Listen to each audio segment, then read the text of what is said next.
नमस्कार दोस्तों, स्वागत है आपका एक बार फिर से हमारे YouTube channel facts from fact में। और आज मैं एक बार फिर से लेकर आया हूं आपके लिए महिलाओं के बारे में 10 तथ्य। यूनिसेफ के आंकड़ों के अनुसार भारत दुनिया का एकमात्र बड़ा देश है जहां लड़कों की तुलना में लड़कियों की अधिक मृत्यु होती है। तो दोस्तों, जानते हैं इन सभी 10 फैक्ट्स को जो हमारी मातृ शक्ति पर दुष्प्रभाव डालते हैं। Fact number 1।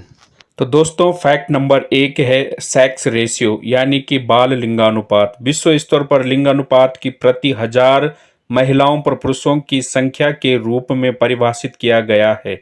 भारत में हालांकि यह विपरीत है, प्रति 1000 पुरुषों पर महिलाओं की संख्या। नवीनतम नमूना पंजीकरण प्रणाली रिपोर्ट 2000 से पता चलता है कि वर्ष 2013 से 15 भारत में प्रति 1000 पुरुषों पर महिलाओं की संख्या 900 थी, जो 2012 से 14 के दौरान 906 से मामूली गिरावट थी।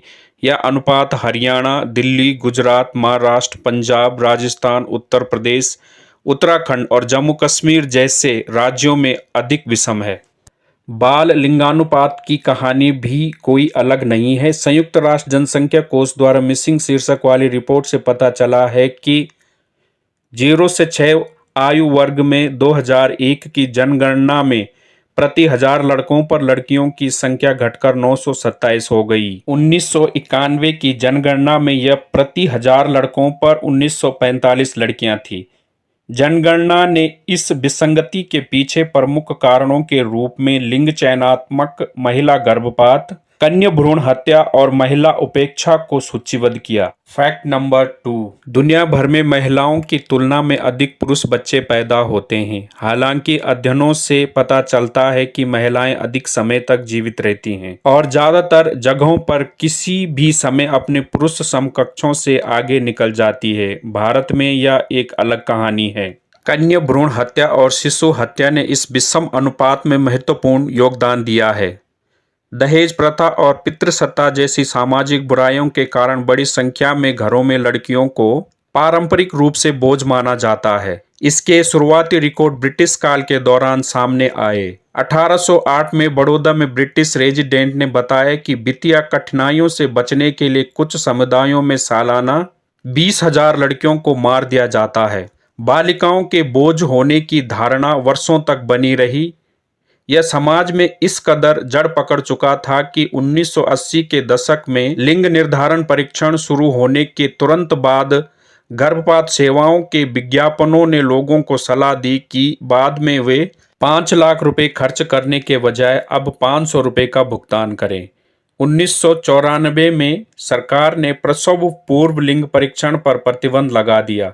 हालांकि बाल अधिकार कार्यकर्ताओं का मानना है कि कानून होने के बावजूद 2001 और 2011 के बीच देश में 8 मिलियन कन्या भ्रूण हत्याएं हुई। Fact number 3। जो लोग भ्रूण हत्या नहीं कर सकते थे वे शिशु हत्या का सहारा ले रहे थे।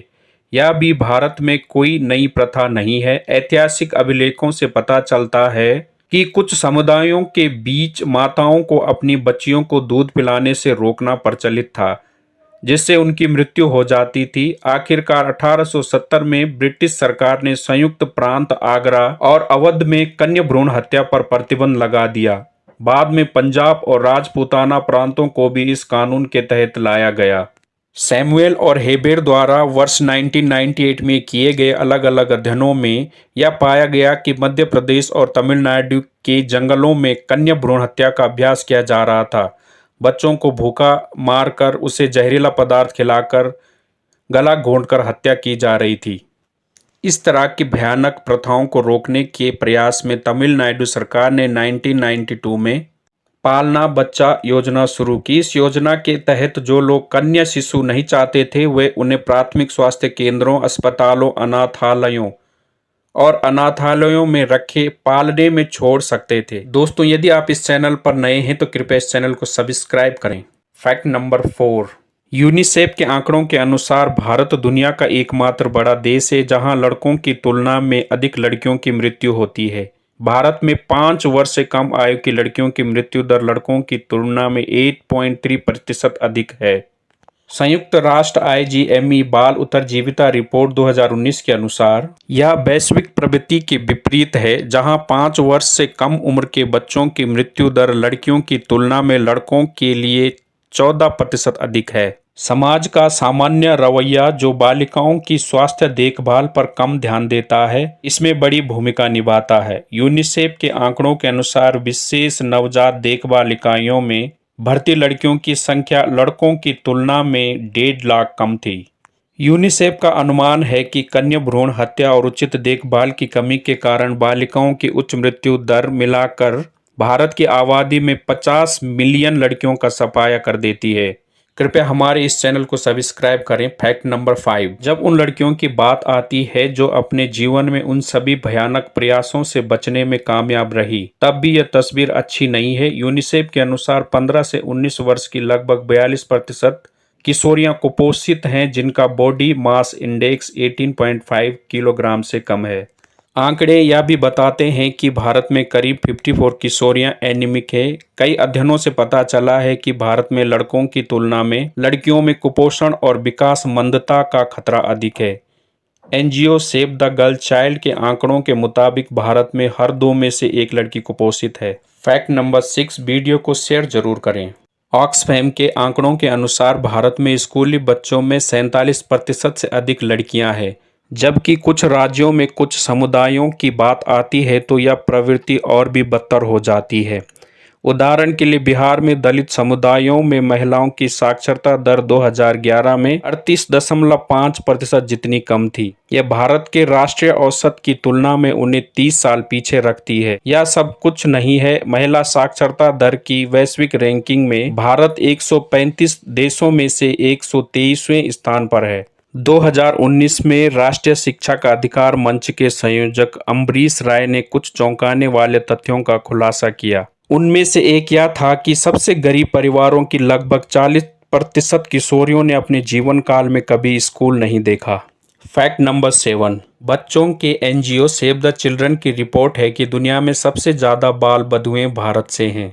बिहार और राजस्थान जैसे कुछ राज्यों में कानूनी उम्र प्राप्त करने से पहले लड़कियों की शादी के लिए मजबूर करने की संख्या 60% से अधिक है। इंडिया स्पेंड द्वारा 2016 के एक विश्लेषण से पता चलता है कि 10 साल की उम्र से पहले शादी करने वाली लड़कियों की संख्या 7.84 मिलियन है।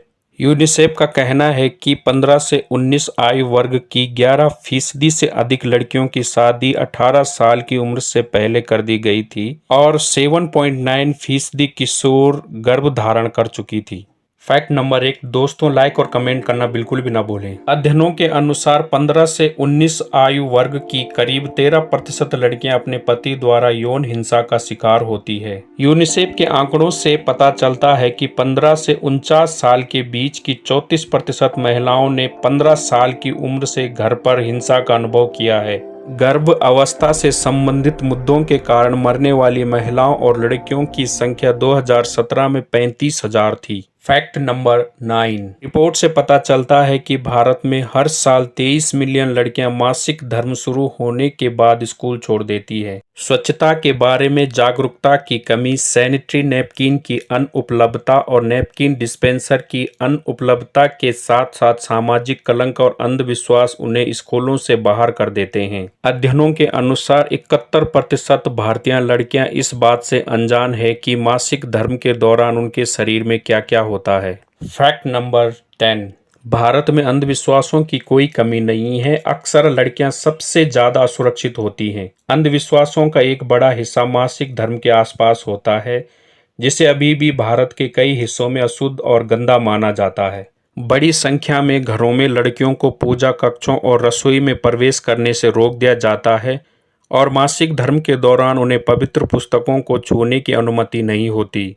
लेकिन यह वहाँ से और भी बदतर हो जाता है क्योंकि हम देश के अधिक आंतरिक भागों की ओर बढ़ते हैं। कुछ समुदायों में महिलाओं को अपने मासिक धर्म के दिनों को अपने घरों के बाहर गंदी झोपड़ियों में बिताना पड़ता है, जबकि कुछ अन्यों को अपने गंदे कपड़े गाड़ने पड़ते हैं। कुछ लोगों का यह भी मानना है कि रजस्वाला लड़की गाय को छूने से पशु बांझ हो जाएगा। जादू टोने का आरोप लगाकर लड़कियों को पीट पीट कर मार डाला गया। अपने सितारों की स्थिति को ठीक करने के लिए पेड़ों और जानवरों से शादी करने के लिए मजबूर किया गया, देवदासी प्रथा में धकेला गया और बाद में वेश्यावृत्ति में फेंक दिया गया। दोस्तों, इस वीडियो को शेयर करके उन लोगों तक पहुंचाएं जो इस प्रकार की प्रताड़ना और जुर्म महिलाओं के साथ करते हैं। आखिर तक इस वीडियो को देखने के लिए धन्यवाद। मैं आपसे निवेदन करता हूं कि आप कृपया इस वीडियो को लाइक करें, शेयर करें और सब्सक्राइब करना बिल्कुल ना भूलें। धन्यवाद।